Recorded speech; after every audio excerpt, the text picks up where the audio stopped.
What's up, everyone? I wanted to share with you 8 rules that I live by as a surf fishing guide.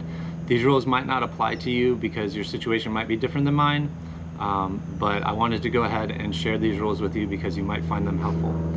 Rule number 1 is poop before you leave the house. I know this is maybe a little off color, but trust me, it is uncomfortable to be out there for hours and have to go to the bathroom.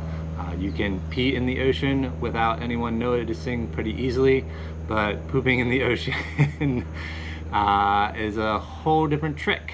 I don't want to attempt that trick. There are not public bathrooms where I fish, and so I make sure that I do my business before I leave the house. Rule number 2 is double bag it. Not what you're thinking. I have limited space on my beach cart, and therefore I only bring one cooler, and it is a cooler bag. It is a soft-sided cooler bag, and therefore my snacks and drinks share a space with my bait. And I can tell you that Gatorade does not offer salty fish blood flavor for a reason. It's nasty. That fish blood will get in and around the cap of the Gatorade, and you twist it off and not realize that that is there and go to take a sip, and it's gross. So I have my cooler bag, and then I use a gallon Ziploc bag to put my Gatorade and protein bar in, and this keeps the gross bait taste off of the stuff that I'm putting in my mouth. So rule number 2, double bag it. Rule number 3 is check the truck. Before I turn on my truck and get in it to leave, I have a mental checklist of everything I need, and I check my truck to make sure that everything I need is actually in my truck and going to make it to the beach. There is nothing worse than getting to the beach, getting fully set up, and realizing that you left something behind, and you have to then undo everything that you set up and drive back home and get it. I've done that once. I've made that mistake once. It completely messed up my day, and I promised myself I would never do that again. Rule number 4 is get home. The first thing I do when I get to the beach is I take my cell phone and car keys out of my pocket and I put them in a safe place. I have walked into the ocean with my keys and cell phone in my pockets, and that is a bad idea. You want to be able to call someone to come pick you up if you walk into the ocean with your car keys, and you don't want to walk into the ocean with your car keys because the ocean will make your car keys not work. So rule number 4 is make sure you can get home, which is actually just having the process of the first thing you do when you show up to the beach is make sure that you can get home. Your car keys are safe and your cell phone is safe. Rule number 5 is what would Elizabeth do? My wife is a very risk-averse attorney. I am on the opposite end of that spectrum. I am very willing to take risks, and I probably shouldn't be. It's part of what makes us a good couple. I am willing to push her in ways that she is uncomfortable with, and she is willing to tell me, no, don't do that. But when I'm out there on the beach with a client, my wife is not there to tell me, no, don't do that. So I have started the practice of stopping myself before I take a risk and asking myself, would my wife be okay with this? And almost 100% of the time, the answer is no, my wife would not be okay with me doing stupid things like kayaking in 4-foot swell. I've also done stupid things like fly my drone in 25-mile-an-hour winds, and of course the winds tossed it and it went into the ocean. So I no longer take those risks because I stop and ask myself, what would Elizabeth do?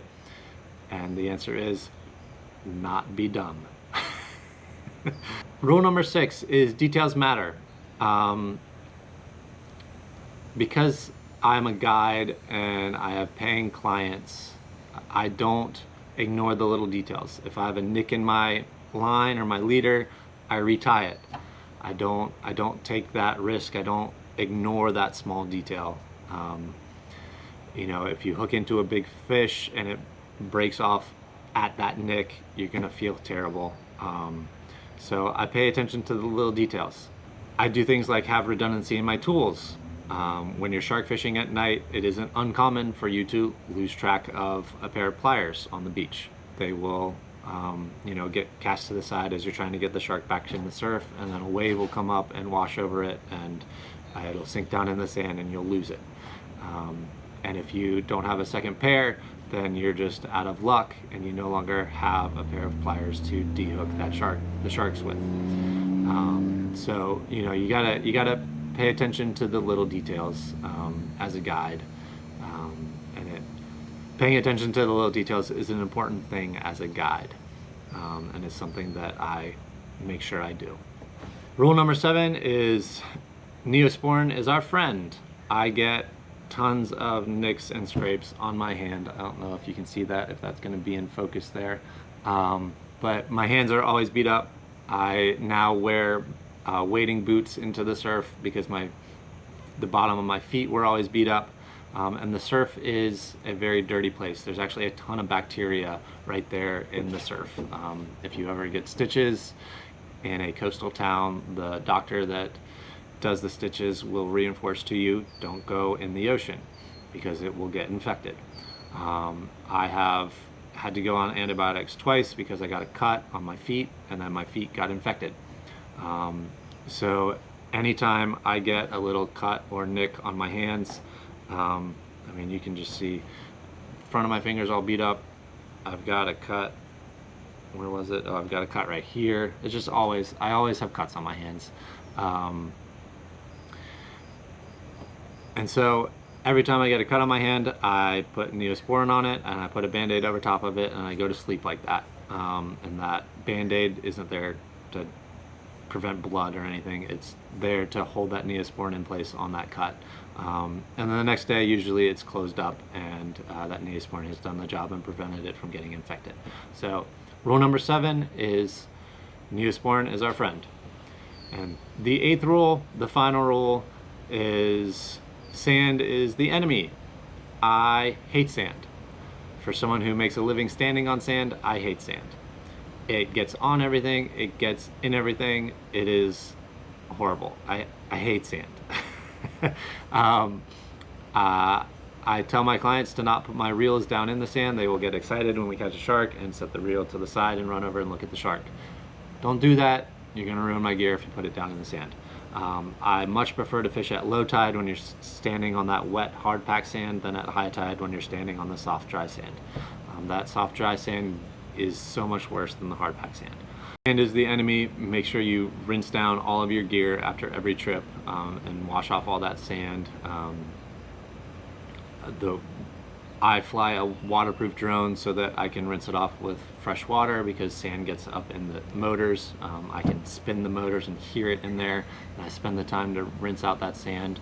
And also I tend to strip down to my boxers on my back porch and then walk inside because sand is all in my clothes. If there are people out and about and I can't get naked on my back porch, I don't take off my clothes until I'm actually in the shower, and I take off my clothes in the shower. And when I do that, I can see the sand like falling off of me into the shower. So sand is the enemy. I hate sand. It is terrible.